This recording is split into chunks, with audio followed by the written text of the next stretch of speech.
The Whitfield estate sale had already stripped the mansion bare, but in the master bedroom, one item hadn't been touched yet: the patriarch's mattress. Catherine Jones had cleaned this house for 22 years. She knew every corner, but she had never seen a seam stitched closed with such deliberate, uneven thread. The envelope she pulled from the mattress lining read, "Last will, 2019, notarized." This hasn't been seen by anybody. Not the lawyers, not the children. 4 hours later. The Days Inn on the edge of Charleston. A knock. Not the polite tap of room service. Hard, deliberate, impossible to ignore. Catherine, Bradley Whitfield, we know you were in the mansion today. We need to talk. Already. The will hasn't even left this room. We're not leaving, Catherine. Open the door. Now. Her hand tightened around the envelope.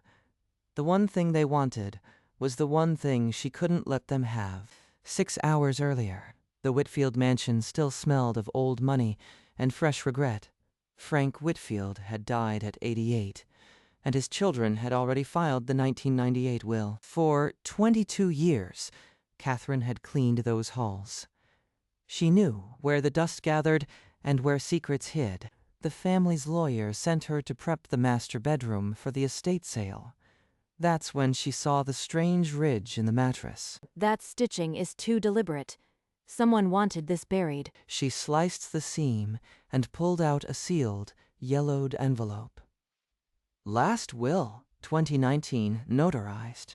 The will read, "I, Frank Whitfield, revoke all prior wills and leave my entire estate to Naomi Bennett, my granddaughter." Naomi Bennett, the granddaughter the children said was disinherited 23 years ago.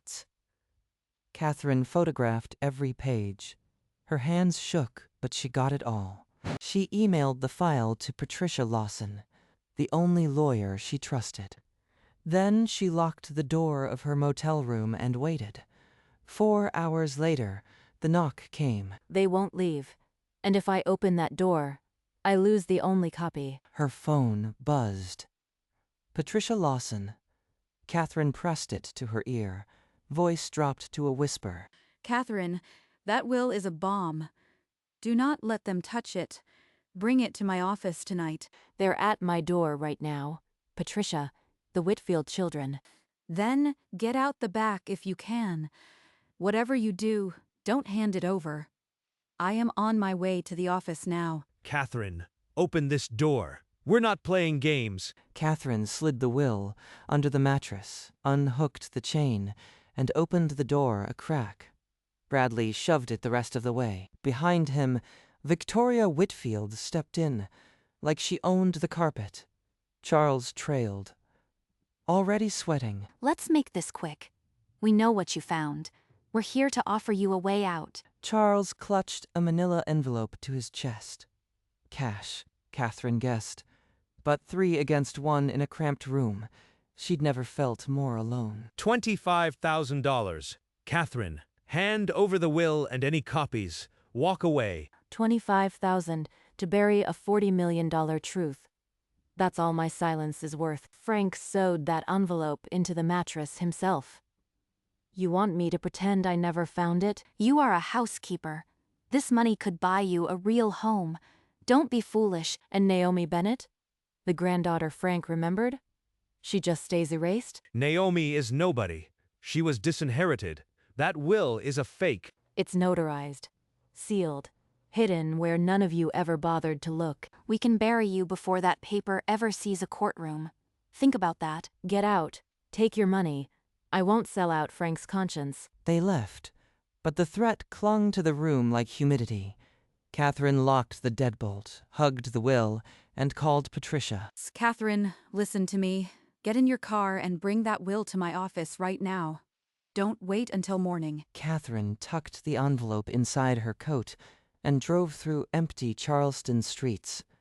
The money those people had offered was still in the back of her mind. I cleaned that man's house for 22 years. He trusted me with this. I won't let them make me invisible twice. She arrived at the small brick building that housed Lawson and Associates. A single light burned in the back office. Let me see it. Good. Now, sit down. I need to go over every clause. Under the magnifier, the notary seal was crisp. The ink was consistent. The paper matched the era. This will is genuine, Catherine. Frank Whitfield knew exactly what he was doing. They offered me $25,000 cash to bury it. They said they could bury me. Then we don't give them time. I am filing the petition to admit this will to probate first thing in the morning. By sunrise, a stamped petition sat on the clerk's desk.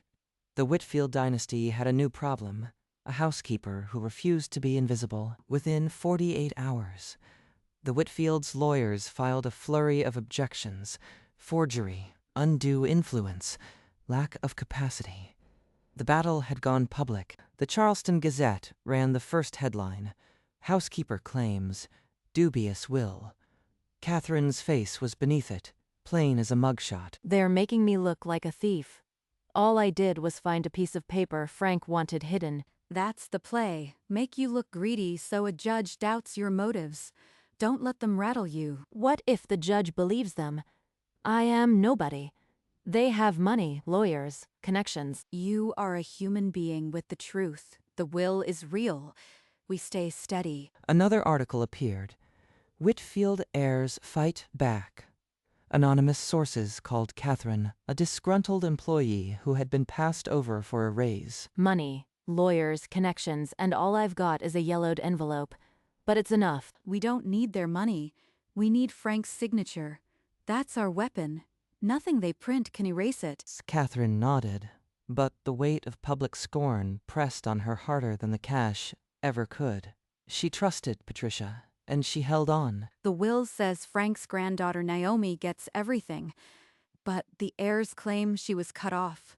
We need to know who she really is. Patricia's investigator dug fast.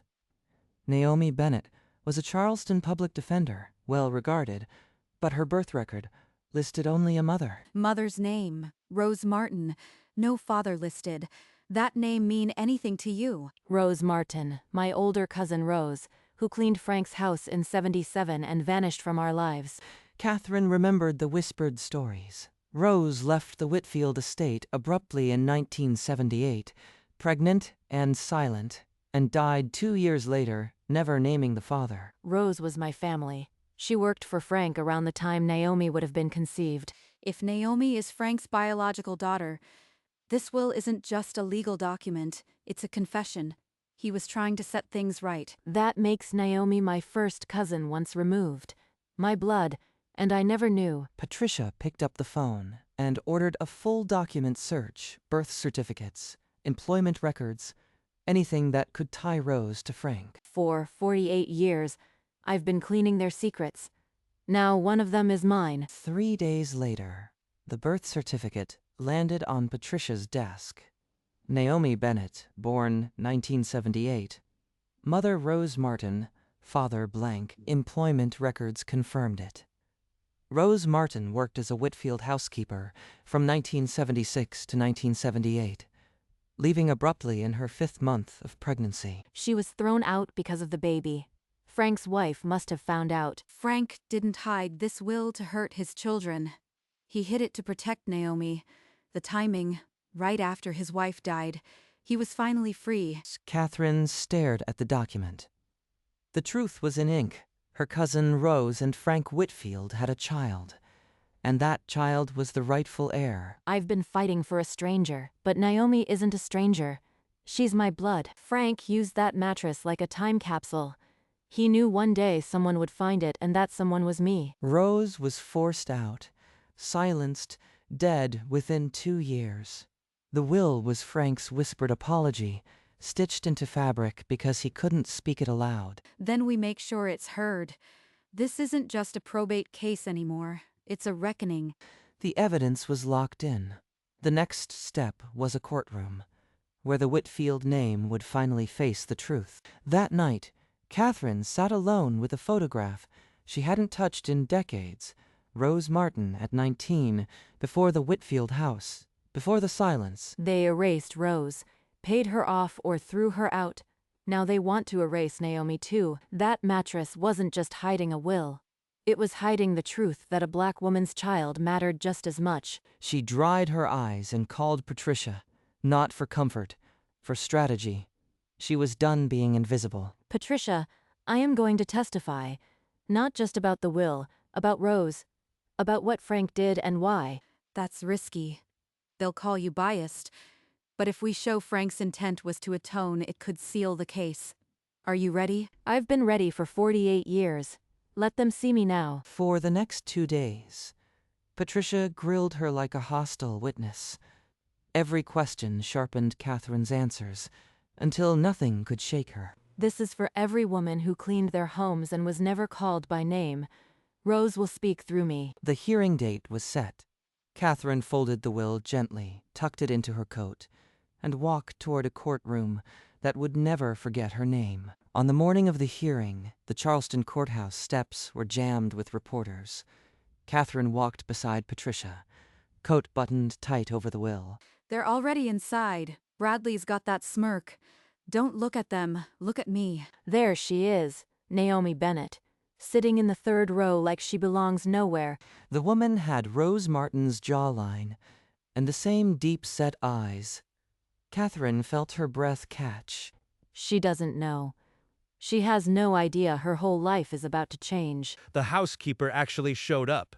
Let's see how far a mop bucket gets her. Quiet, Bradley. The judge will be here any moment. We look composed. Remember, you are the truth in this room. No one else has touched what you touched. The bailiff called the court to order. All rose as the judge entered. The Honorable Judge Eleanor Hayes took the bench. The Whitfield probate hearing had begun. Miss Jones, please tell the court how you found this document. I was cleaning the master bedroom. I felt a thick ridge in the mattress and cut the lining. Inside was a sealed envelope. Who did that envelope name as the sole heir? Naomi Bennett, a granddaughter the Whitfield children claimed had been disinherited. But Frank Whitfield had other reasons. Please explain those reasons to the court. Naomi's mother was Rose Martin, my older cousin, a housekeeper at the Whitfield estate. Frank Whitfield was Naomi's biological father. The gallery erupted. A sharp gasp from Naomi Bennett. Bradley Whitfield lunged forward, shouting. The judge's gavel cracked 3 times. Judge Hayes leaned forward, her voice cutting through the noise. Order. The witness will continue. I am not here to hurt anyone. I am here because Frank wanted his daughter to have what he couldn't give her in life. The courtroom fell silent. Naomi Bennett had pressed both hands to her mouth, tears cutting tracks through her makeup. Judge Hayes recessed the court for 2 hours, instructing all parties to remain within the building. In the marble hallway, Bradley Whitfield cornered Catherine and Patricia, his face twisted with fury. You think that testimony will stand? We'll appeal until you are broke and forgotten. Catherine broke away and found Naomi on a bench at the end of the hallway, shoulders shaking. Why now? Why would he remember me after all these years? The will was his apology, Naomi. He couldn't claim you in life, so he claimed you in death. Naomi took Catherine's hand, a silent bridge across 47 years of separation. Judge is back. We need to be inside. They rose together, and in that brief moment, they were family. Bound by blood, not by last names, the courtroom filled again. Judge Hayes took the bench, a sealed ruling in her hand. Judge Hayes read aloud. The court finds that 2019 will valid, with clear intent and proper notarization. Naomi Bennett is the sole heir. The 1998 will is void. In the gallery, Naomi wept silently. Catherine squeezed her hand, an anchor in the uproar. This is a travesty. We'll appeal this to the highest court. The bailiff stepped forward, but Bradley kept shouting until Victoria pulled him toward the exit. Charles looked sick. This isn't over. We'll spend every dollar we have left. Catherine watched them go. For the first time in weeks, she unclenched her jaw. Outside the courtroom, reporters mobbed Naomi. She stood frozen, still processing. You are the rightful heir, and you are family. That evening, The estate check was cut, $36 million after taxes, to Naomi Bennett. The Whitfields filed an appeal the next morning. It was dismissed within weeks. The 2019 will was ironclad. The heirs did not go quietly. Bradley fired their lawyers twice. Victoria froze out every reporter.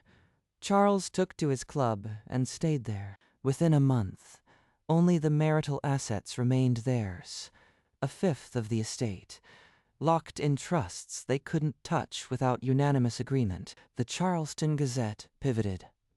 Hidden will restores heir, clears housekeeper's name, was above the fold. Catherine sat at her kitchen table, reading the article. Phone buzzing with calls from strangers thanking her. They called me a thief 6 weeks ago. Now I am a hero. And the truth didn't change, just who was listening. Across town, the Whitfield heirs sat in a parked sedan, the mood poisonous. This is your fault, Victoria. You said she'd fold. My fault? You are the one who shoved the door open. We look like thugs. Just stop. It's over. Dad chose that woman over us. Catherine didn't hear any of it. She was already dialing Naomi's number. There was work to do. Catherine, I can't manage this alone. I need someone who knows the estate. Will you be my estate manager? Me, Naomi, I cleaned those floors, but managing them, yes. If you'll have me. The offer was official.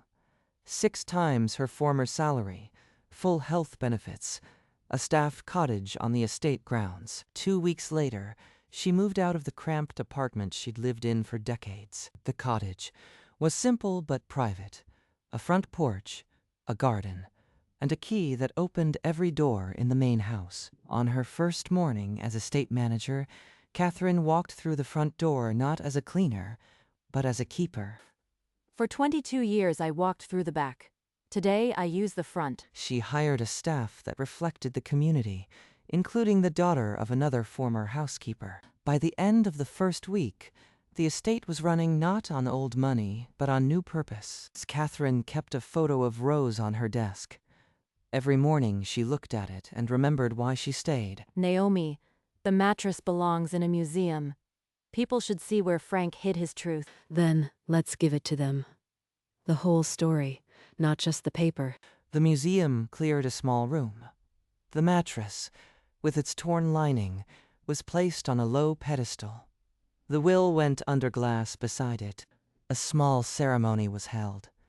Local teachers, historians, and a few reporters came. The Whitfield heirs did not. This mattress held a family's shame and a man's apology, but it also held the truth that invisible women matter.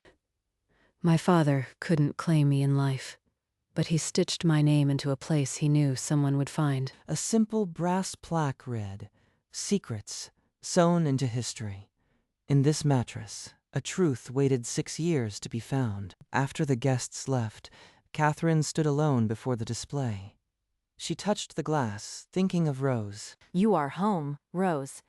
Not in a grave nobody visits, but in a place where people read your name. The museum became a quiet landmark. School groups came. The will, under glass, caught the light differently every hour. The Whitfield mansion had a new name now, the Whitfield Center for Justice. Catherine ran it with the same steady hands that once scrubbed its floors. Every morning she walked the gardens Rose never got to see, cutting fresh flowers for the front hall. This garden was meant for Rose. Now it blooms for everyone. She mentored 3 young women from the community, including the daughter of another former housekeeper. The Whitfield heirs had faded into bitter obscurity. Bradley sued his siblings. Victoria moved north. Charles sold his assets for cash. Once a month, Catherine visited the museum. She'd stand before the will and let the silence settle her. That paper changed everything. Not money, truth. On her desk, the photo of Rose smiled. Catherine often touched the glass, whispering updates. We won. Rose. Not just money, memory. A quiet, earned happiness had settled over her. The kind that comes from knowing you were seen. A knock at the door. Naomi stood in the doorway, her face softer than Catherine had ever seen it. I've been thinking. What they went through. I need to understand it. Not just the anger. There's something I never showed you. I found it in Frank's study, in a book he never let anyone touch. She unlocked a drawer and pulled out a yellowed envelope, creased and softened by decades of guilt. Catherine read aloud, "Rose, if you ever get this, know I never stopped. I will fix this. Forgive me." He wrote that after she was dead. He never gave up. He never sent it, but he kept it, like the will. You were the promise he finally kept. For a long moment, neither spoke. Then Naomi laughed, a wet, surprised sound, and Catherine pulled her into a hug. He loved her, Naomi. The world wasn't ready for them, but love doesn't check permissions. The past didn't vanish, but it no longer owned them.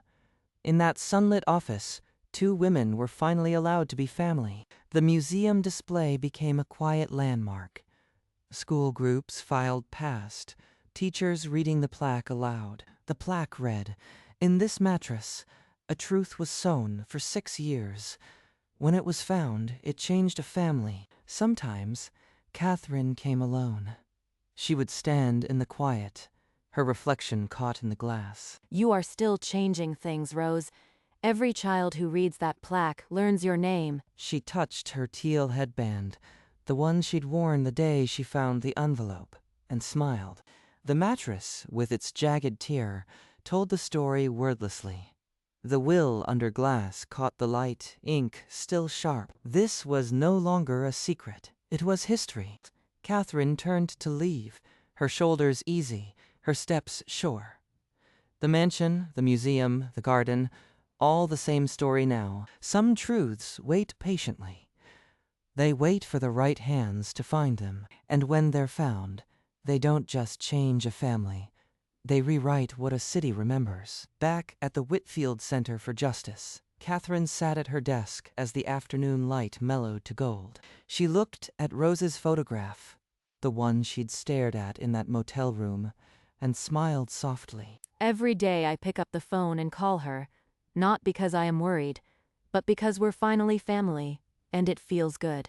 She picked up the phone and dialed. Hey, Naomi. Just checking on the grant proposal. Did you get the numbers I sent? Yes, all done. Thank you. You sound peaceful. I am glad. I really am, peaceful and free, finally. Outside the window, the garden Rose never saw bloomed in full color. Catherine watched the light shift through the leaves. The mansion hummed with new purpose. Voices in the hall, footsteps on the stairs. It felt alive. She touched the photo frame and whispered, "We're home, Rose." The sunlight through the window answered her. Sometimes justice doesn't come through a gavel or a courtroom. It comes through a seam in a mattress, through hands that were never expected to find it. Catherine Jones wasn't a lawyer or a blood relative when she found the envelope.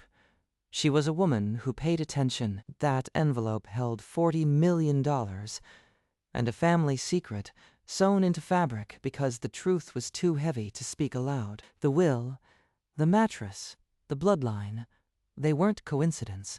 They were the pieces of a story that had been waiting decades for someone to find them. And when Catherine found them, she didn't look away. She didn't take the money. She chose the truth. That choice changed everything. It restored an inheritance and redeemed a man whose apology had been hidden in thread and stuffing. Because of Catherine, Rose Martin's name is spoken by school children. Naomi Bennett knows who her father was. And the Whitfield family learned that money cannot silence memory. The mattress sits in a museum now, torn and honest, proving that the most ordinary objects can carry the most extraordinary truths. Some people spend their lives cleaning up after others, unseen. But sometimes unseen hands are the ones that reshape everything. Catherine Jones was seen, and what she saw changed everything. The afternoon light settled over Catherine's desk. Her hands, once cracked from years of cleaning, rested on the frame of Rose's photograph. The cracks were still there, But now they were part of a story that mattered. She looked at Rose's smile, young, hopeful, undimmed by what came after. A slow fade dissolved the room. The image became the museum. The mattress lay still on its pedestal, the torn lining a silent witness. Beside it, under glass, the will caught a shaft of light, ink still sharp, notary seal still raised. It was not a confession now, it was a monument. The light held for a moment, then began to soften. Everything faded to black, and the silence held the weight of everything that had been seen.